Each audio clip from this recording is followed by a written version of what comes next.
Welcome to Rivachol. Why are you addressing my partner like that? Don't you welcome to Revachol me.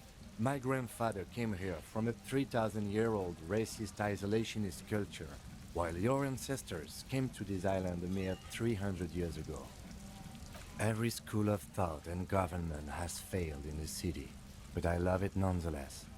It belongs to me as much as it belongs to you. The lieutenant's impassive mask has been replaced with intensity. He speaks not as a cop, but as a citizen. He is Vacholier, a Revacholian. You tell him. It's men like you who keep Revachol divided, making it that much harder for everyone to climb out of this post-war limbo.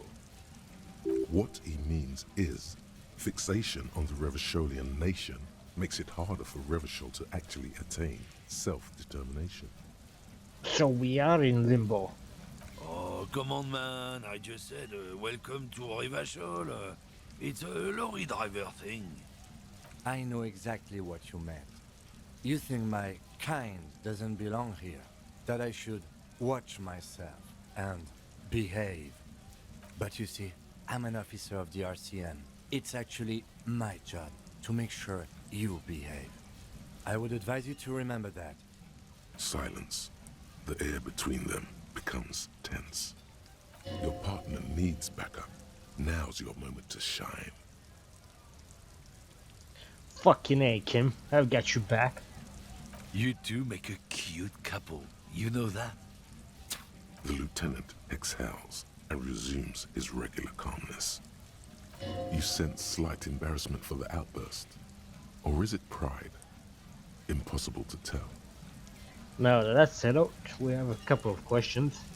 Whatever you say, officers. He smells of heavy motor oils, and his breath of high tar content cigarettes, probably Astra Whites. You could ask him to show you the soles of his boots. He definitely looks like someone capable of a lynching. Maybe he was present. Found this mug in the trash. Yours? Oh, man. Oh, man. That's great. Look at that guy go. Haven't seen anything that funny in a while. Is it yours? God, man. Thanks for that, but no, it's not mine. He doesn't live in Martinez. Let me see the soles of your boots. Been admiring the stompers, huh? Sure thing. Check them out. On the bottom of the man's boots, you see an intricate tangle of treads with no immediately discernible pattern. The wind howls over the bay of Rivachol, a cascade of cold air flowing through the tangled city streets. Is that a map of Revachol? It sure is. Where'd you get boots like that? Custom made. Cost me a pretty penny. But why? For when the invasion comes, the last thing they'll see before the lights go out is illustrious Rivachol. It doesn't look like the lieutenant cares. He just makes a little note. You do understand that you're stomping on Revachol every day, don't you? No, it's not like that. You don't get it. It's when I kick them, you know? Oh, fuck it. It's too complex for you. You're a lorryman, right? But your stands on drugs. Drugs? They're shit, man. I don't let anything pollute my body. Why not? You know where that shit comes from? Sarah Miriza, Safre, Ilmara. They take the money from our local junkies here and then use it to outcompete us in the manufacturing sector. They know they can't beat us in a fair fight, so they have to get us to weaken ourselves somehow. It's racial sabotage, racial economic sabotage. There's your in. Take his side in this particular fight. Hold on. But they make alcohol in Almara too. I was told they do. I don't go for that foreign piss. Proper booze is made in Mundi. Or sometimes I like a dram of that Yugo-Grad vodka. Koikos and worse much, but they do no booze. Listen, I agree. It's our responsibility to keep this poison off the streets of Revachol, right? He eyes you warily, unsure how to respond. This goes on for about 2 seconds. Then, damn, it didn't work. You should have signaled you're a nationalist before. I don't know shit.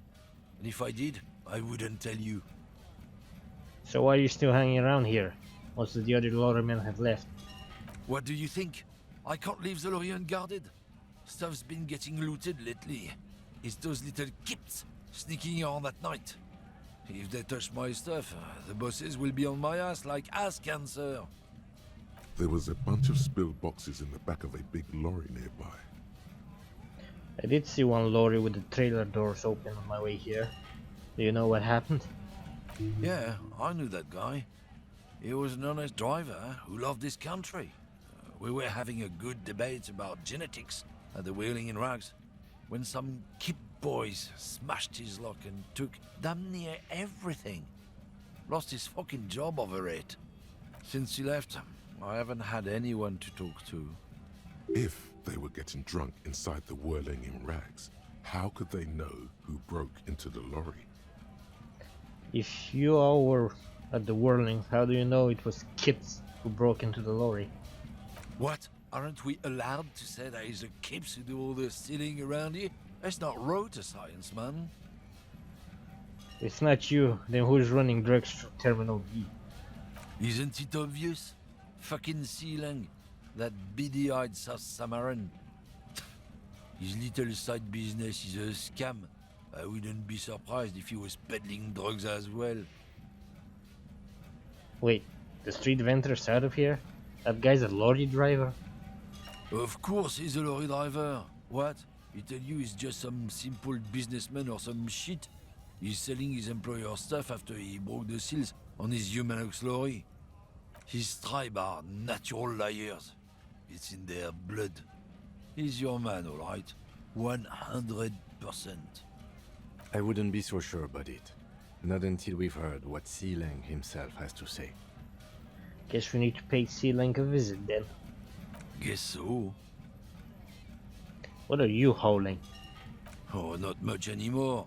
I'm here to pick up some cargo, but the dock workers are on strike, so it's a sit and wait on your ass situation. What kind of cargo are you supposed to pick up? Apples. Apples is exactly the kind of thing you'd say if you had something to hide. Apples? Yeah, apples. I take it you had other questions? We're done for now.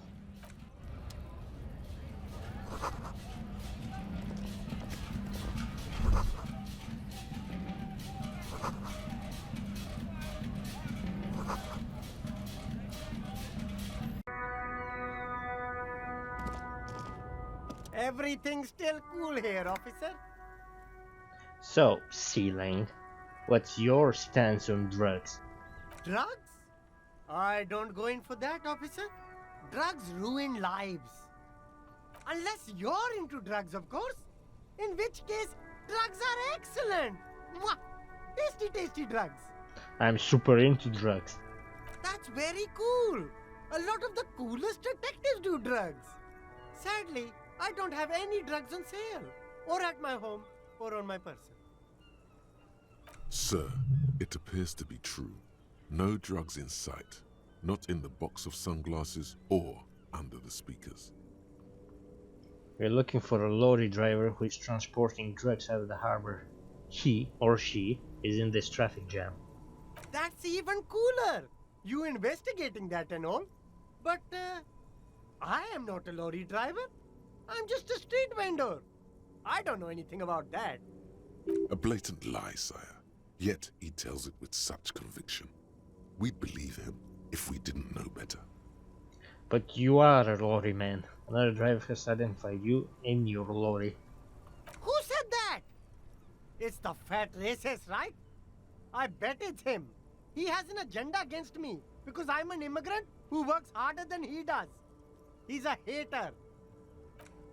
So you admit you're a lorry driver? No, I just said I work harder, and he's an asshole. I'm... Realizing he can't get out of it. Smart man. Okay, maybe I'm a lorry driver too. A little. But that's not the most important thing about me. That's my day job. This is my dream. So you were embarrassed to tell me? No, I just forgot. It's such a small part of my life. It's in the rear view mirror now. I'm climbing out of that hole. With ingenuity. See, Lang, my sources tell me you are the one transporting drugs for the Union. No! That's insane! It's the fat hater. He's been eyeing me for a week and he sent you here. Maybe he's the one, huh? Have you thought about that? Stop squirming. What do you know about the drug operation at the harbor? Nothing. I told you. I'm not a dumb guy. I don't get involved with that crowd. And what crowd is that? Crowd? You know, the drug crowd? No, he wasn't talking about an abstract crowd. It was that crowd. There's more here. He's afraid of this crowd, whoever they are, more than he is of the racist lorry man. Who are you afraid of, Lang? Look, there's bad people doing bad things here. That's all I know. Please don't get me into this mess. I've spent 15 years working my way up. Here we go. There's a tiny bit of truth on the table. Zoom in on it. If you don't want to get into this mess, you have to give us a reason to move on. It's a she, okay? The other drivers call her the lady driver. You're better off staying away from her. The way they talk about her, she's no lady. Interesting. Could this driver be connected to the Hardy Boys? Who are these other drivers who talk? All of them. I don't know. I told you all I know. Are we cool now? I really want us to be cool now. Who exactly is talking about this lady driver of yours? The racist or the other one with the tattoos? All of them. Even the ones who've left. I don't hang out with them. I don't remember who has tattoos. Is the lady driver the old woman back there? Dazed out? Strange? I don't know. Maybe. If she is, I haven't gone near her. I don't get involved. I told you. It could be. She was strange. He's not ruling her out. Could she be associated with the Hardy Boys? I don't know. I'm not local. I don't know anything about that. Okay, you're cool now. All right. I scored. Let's cap this off with a purchase. You can walk away from here with funky sunglasses, detective. Both of you. You deserve it.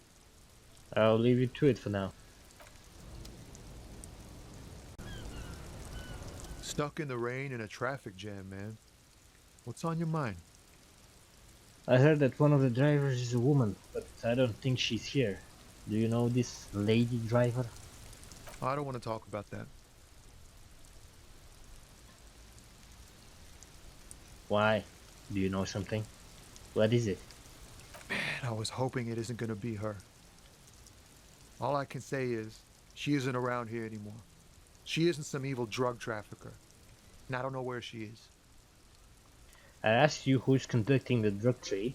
You said you didn't know. Now you're saying you do? I didn't, man. I told you I was hoping it's not her. That she wouldn't be mixed up in it. He still is. Hoping. It's just wishful thinking on his part. Not trickery. It's true. We would of course a lie. But a kind heart is tricky. Bah. Emotional rhetoric. He knew something and he didn't share it with you. That's a fact. Who is this person? What's her name? Thank God I don't know. People here call her the lady driver. She kept her name a secret. From me too. Now I see why. Who is she to you? A friend? An acquaintance. I don't know. She was the only person in this damn jam I could talk to. She's someone I don't want to rat out to the law, okay? What does she look like? A youngish woman. Gruff, but in a cool way. What color hair? Blue and violet. Died. It was violet when she got here. Blue before she went. Then she may have dyed it again. When did she leave? Damn, I don't want to... Please just let it go. Whatever she did, it can't be that bad. She's not a bad person. I know that much. We can't just let it go. It's part of a police investigation.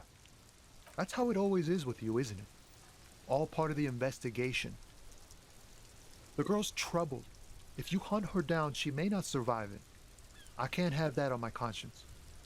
It won't come to that. We won't pursue her on this. This is information only. I don't believe you. Believe us, it really is. I just can't, man. I'm not naive. You said she's troubled? How? She's got the darkness in her. That young person's darkness when you think it's all over. And you're looking for a way out. She shared this with you? Yes. Which is why I don't want to snitch on her. It's not snitching, it's just a few questions.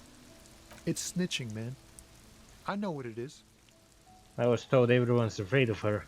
You're not. I heard the rumors. I saw the other drivers looking at me strange when we talked.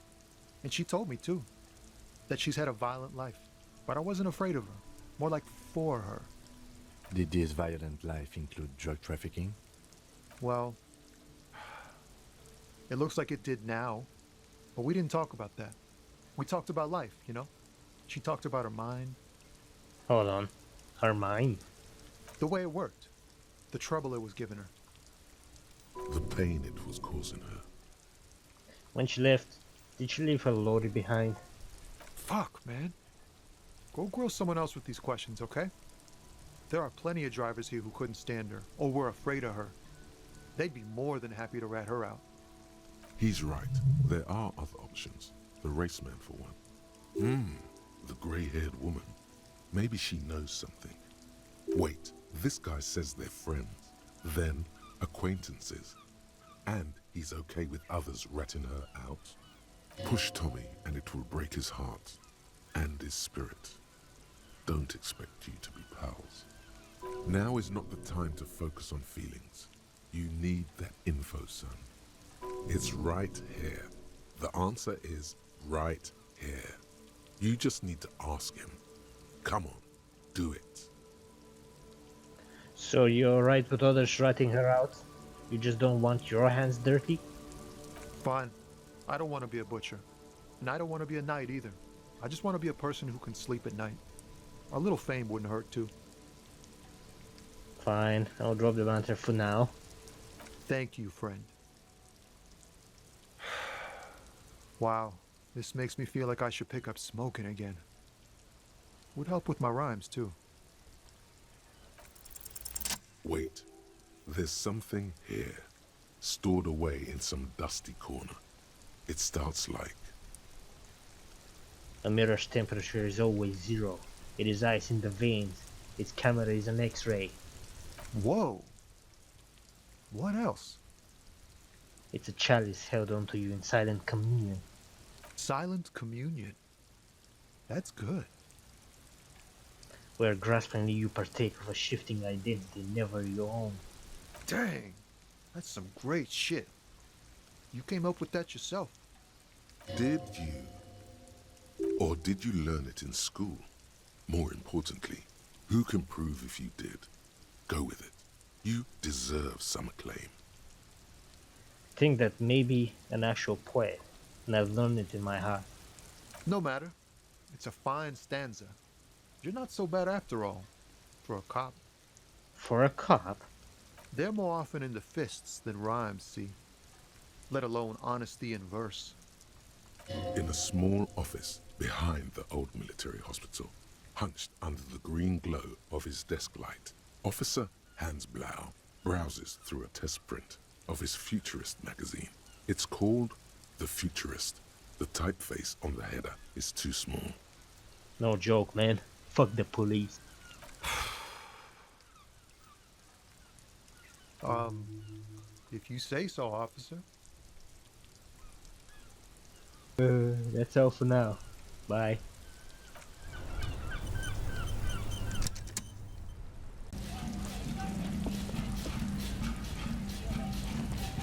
Looking for something? I know you've been giving me the runaround. Fess up, where's the lady driver? I don't know what you're talking about. First, you knew Sealang didn't do it. He did something. He stole his employer's goods and another lorryman's job. You should be thankful for the tip. He's been expecting this. He's really puffed himself up. Then why are you smirking? Listen up, fuckwits. You don't scare me. You cops don't run Revachol West. You don't run Martinez. You don't run anything. So who does? You? No. He means La Puta Madre. A legendary, and not in a good way, crime boss from Jamrock.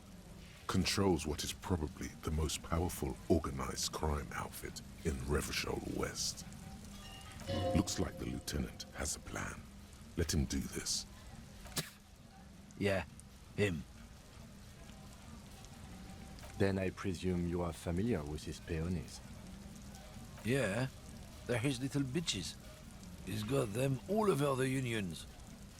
Not just the unions. He has peonies everywhere. Some say he even has them in the RCM. Dirty fucking peonies who'd do anything for him. Multi-ethnic drug addicts. The lieutenant adopts a rodentine quality. Be cool, sire. He's getting into this. You're not peonies. You wouldn't be investigating a drug thing if you were. No, of course not. We are not peonies. But if we were, and one of Madre's drivers were to be stealing from him, then it's a good peony's job to find out who that is. He's surprisingly good at this. Not bad at all. Look at him lurching. It's not a hard job. It won't take a long time. It won't make Padre Madre angry. But a stupid fucking racist is standing in the way, protecting this fucking thief. I'm not scared of you or the mob. I'm under the protection of the Lorrymen and Carters Guild. You've seen that corpse in the ceramic armor there. Did his shitty little guild protect him? Nah, you wouldn't just leave him out there if you... The lieutenant turns and gives you a barely perceptible nod. I've softened him up as best I could. Now it's on you to finish the job. Be careful. This man's still got some fight in him, by the looks of it. It won't be easy to break him. Men like this only respect two things: strength and fear. Time to turn up the volume. Show me her lorry right fucking now. The lady driver's lorry. Where is it? Fuck you, I told you. I'm not gonna... There. His voice grows smaller as yours. I'm gonna fuck you for the rest of my life. I'm gonna fuck you for the rest of my life. You understand? Fucking homo cop. Look, fuck you, man. It's some lorry down there. Green banged up thing. I don't fucking know who she is. When did she go away? I don't know. I don't even know her name. She just rolls with the fleet and acts like a big shot. Some dyke, probably. I haven't even seen her for days. Now it's not a big deal for him anymore. This is how he saves face. Where exactly is her lorry? Past the monument. Down there. The Green Temple. Now leave me the fuck alone, okay? A small temple by the monument. Green. Let's get into that lorry. Looks like he got his adrenaline up, too. Right, I'm going. Finger pistols, 9mm. Snap, snap, baby. Turns out guns aren't that much for protecting as they are for attacking people. If you want to protect people, really work for them, you have to whip out your signature dual 9mm Villiers finger pistols. Who needs real guns anyway? That conversation you just had? It would have gone better had you snapped those bad boys at them. Note, 9mm dual finger pistols do not count for an actual weapon in a gunfight.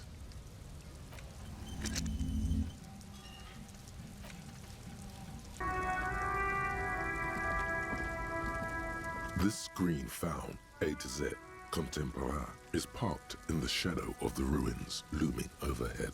It's seen better days. This must be the one he told us about, unless he was lying.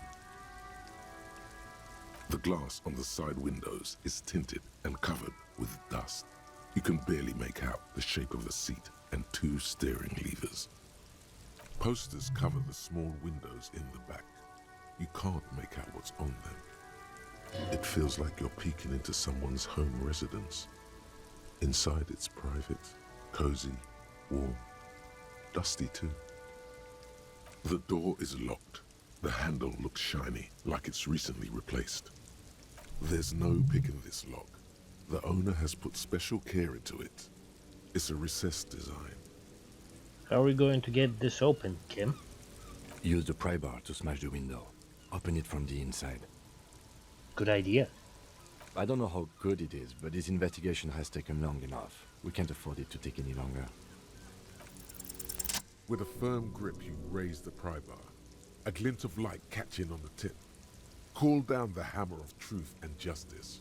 Release your secrets, lorry cabin. The window shatters, and droplets of glass fly everywhere, shattering over the lorry floor and pavement. Subtle. The smell of cigarettes and perfume welcomes you. The cabin inside is plastered with old movie posters. Actresses smile from the walls. There's a radio transmitter in the front and a toolbox tucked under the driver's seat. Some tools lie scattered near the pedals. There's something odd about the passenger seat. The seating fabric has been pulled tight over the lower side of the seat where the toolbox should be. These are movie posters featuring starlets from long-forgotten films from the 20s, the teens, even the 90s of the last century.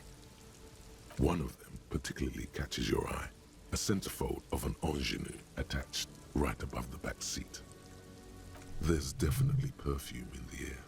It's spicy, with a hint of amberette, wafting through the bitter air of the cabin. What's that smell? The remnants of a sweet juniper-scented perfume, probably Grenade No. 5. The actress is draped in a sheathed dress, one of her shoulders bared. The faded remains of an autograph run across the poster. She's looking past the camera. A feeling of tenderness washes over you. A longing even, perhaps, and gentle tragedy. Wait, doesn't she resemble someone you know? But you can't put your finger on whom exactly. This is Tip Tijon, a starlet from the dawn of cinematography, less known for her talent than her tragic, untimely death. What happened to her? She wasted away in a drug den called Door to the River, not far from here on Boogie Street, a mixture of cocaine and morphine. She was afraid of the world, and the camera, too. The actresses and the rear actor all smile you a warm goodbye. A radio transmitter is attached to the dashboard, and a toolbox sits under the driver's seat. Looks like the frequency dial is absent. It requires a key to work, but the key has been removed, likely by the missing lady driver. Strange. There are so many radio stations saved here. Must be over 100 at least. It has to be an advanced model to fit so many frequencies next to each other without blending them together. Why would anyone need so many radio stations? For contacting an entire fleet of lorrymen, for example. This is all shortwave, UW and UKV. Looks like we are dealing with an impressive organizational tool. The nerve center of a huge operation. With quite a range, too. A 20-kilometer radius at least, perhaps extended by an attachable antenna that's not here right now. Is there anything we can do with the radio? Doesn't look like it. It's completely inoperable without a dial key. What else is there? The ghostly actresses, and the rusty toolbox under the driver's seat, and the oddly bulging seat cover. You wedge yourself under the steering wheel to get a better look. Seems like the few tools lying around here, a hammer, a pair of pliers, a rusty wrench, have been casually thrown there by the disorganized driver. But one odd detail does catch your eye. A piece of sandpaper has been glued to the throttle. Sandpaper adds extra grip. Looks like the driver has glued a piece of sandpaper to the throttle to offer some extra grip. Sandpaper?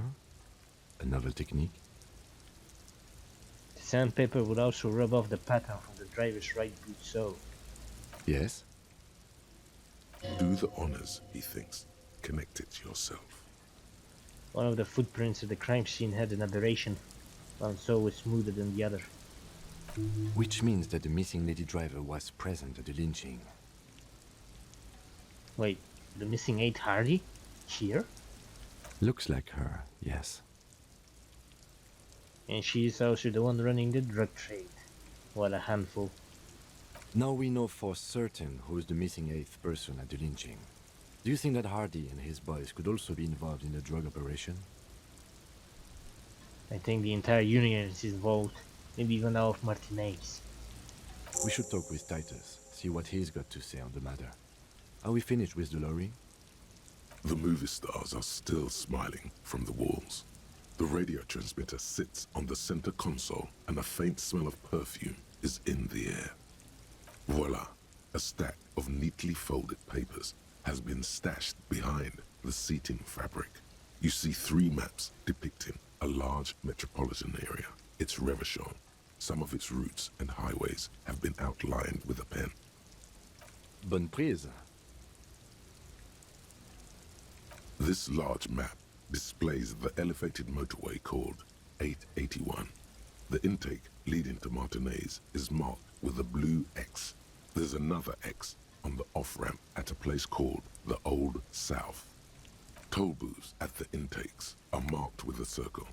It looks like there are scant few ways of getting onto the elevated motorway that runs over Jamrock, and this person knows them all. There, hundreds of thousands of motor carriages roar on the 881, high above the massive brown and red roofs that is Jamrock. The commuters don't even look down. The world ceases to exist outside the windshield. Where does the road lead? To Kuron, through the middle-income neighborhoods there, by the river, and then to Stella Maris and La Delta for work, while the men and women of Jamrock scuttle to their fates below the road. This municipal map from the 30s displays a complex system of storm sewers underneath a sub-district called the Pox, old military hospital, right adjacent to the 41st precinct. No storm will ever drown Revachol, the great solution to the riddle of history.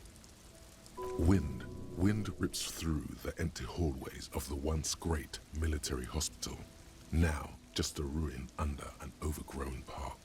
Beneath the hospital, great sewer tunnels hum and vibrate with life of their own. What is that sound? The rattle of motor carriages and lorries driving through long-forgotten tunnels, lit by gaslights. The final map displays a labyrinth of service tunnels left over from the construction of Motorway 881.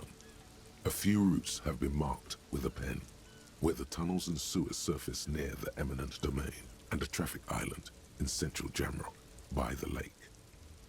These service tunnels were probably used during the construction of the foundation beneath the motorway. Despite the cold, figures move about cloaked in shadow, their breath escaping in white clouds that fade into the darkness. Wherever you look, the night gives cover to her messengers. Where are they going? They travel from eminent domain to perdition and onto the main, over the River Esperance, on Route 881 to the Old South. The exit ramp is supposed to be shut down, but there's much activity. The road spreads like the tentacles of a great octopus. Looks like the smugglers have infiltrated the road network belonging to East Motor Tract. The smugglers have infiltrated the motor track. So it would seem. The RCM patrols most of these auxiliary roads, though apparently not all of them. Where does the contraband end up? Hard to say. This distribution network looks certainly large, yet still vague enough. It doesn't reveal much about the Besmerti behind it. Besmerti? That sounds vaguely familiar. The Besmerti is a Revacholian crime syndicate. They see themselves as the inheritors of the 14 Revacholian Indo-tribes, but really they're just violent gangs vying for control on the west side of Revachol. With cool names like La Puta Madre and Aura Masta, it's a dark parody. Who do you think is behind this? It's definitely not the Union. They just do some logistics. This operation has spread everywhere on Jamrock. If it's that widespread, then Madre remains the most likely suspect. Here's bad news. There have been attempts at a serious investigation before, but they haven't ended well for those involved. Lieutenant Kitsuragi is a brave man for saying Madre's name without the winces and whispers that usually accompany it. Especially bad news for cops who may have something in their past they don't even know is there. Somewhere on a hidden field, a flash of light, a whirring sound. Camera lenses focus on a man in a ragged police uniform, standing in a field of blood-red poppies. A blurry figure dressed in white stands right by the camera. The bedraggled cop is holding a manure fork. "Don't hurt me," he whimpers. "But why? Why would I hurt my own peon?" asks the man in white. What kind of an animal would do such a thing? Best not to disturb the scene. I'll have forensics go over the lorry and pick these up later. The stack of maps looks just like before, barely noticeable. The movie stars look silently by, and the pull-out toolbox has a rubber handle, worn from years of use. A metallic drawer slides out from the seat. It's empty, except for a folded newspaper. It's an issue of Périphérique from last Wednesday. A piece of paper falls out from its pages. It looks like an article ripped out from a radio enthusiast magazine. Complex mathematical equations explain the basics of something called the Ulan frequency system. These formulas look oddly painful. Maybe it's the hangover, but they give you a headache. The Ulan frequency system? I've never heard of that before. I know of FM, AM, UKV, but... The pull-out toolbox slides back into its nest. The rest is as it was. Posters, a radio, dust on the windows. He closed the rusty old lorry door. Great. I think we got everything. A word, detective? Before we return to Joyce? All right, we've finished here. Let's quickly debrief and go over what we found, so we don't do it in front of the company rep. Seems like something police would do. What do you think of this, Kim? Honestly, I'm quite worried by what we've seen so far. The evidence seems to point to a rather extensive and well-organized operation. I'm especially intrigued by that radio transmitter, particularly the sheer number of stations it can connect. Looks like this alleged drug trade casts a wide net. This means it's well-funded. Technology like that, a major player must be financing it. I'm not sure what the Ulan frequencies are all about, but they may hold some significance. Perhaps it's a better way to connect between fleets while avoiding frequency bleed, or maybe it's used to tap into RCM networks. Listening in on your calls between you and your station. A worrying prospect. Oh, and the maps we found. They reveal the geographical extent of the operation. Looks like they've used abandoned tunnels and access roads to stay hidden. This is useful info. And last but not least, it looks like the Hardy Boys knew this driver, as we know that she was present at the lynching. This may be the Union connection we've been searching for. The probe and the case converged, he thinks. This was quite the find. What about the movie posters? How do they factor into all this? As elegant as they are, I don't think they are relevant to the drug trade. Don't be fooled. Desire always plays a role. A lot of women there, especially for a lady driver's cabin. Yes, well, Unimportant. So it turns out this is connected to the Union. like Joyce told us, yes, logistically. But don't expect to bust this open during our stay here. At best, this is an angle we can use against them to other ends as extra ammunition. Meaning, someone as slippery as Everard won't be caught by a couple of cops and some stuff they found in some cabin.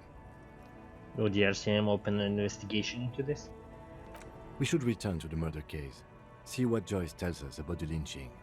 When we are done for the day, I call my station and suggest our narcotics department look into it. There are more than enough grounds to start an official investigation, sometime later when we are done here. We do not want to get caught in that. What are you thinking? The fact that one hasn't started already gives me pause. An investigation, I mean. Especially if the Madrid grouping is involved, and I can't imagine they aren't. It's certainly worrisome. Corruption? All the same, I don't like the idea of internal affairs descending on the matter. That won't help anyone either. Okay, debrief over. Debrief over, after you.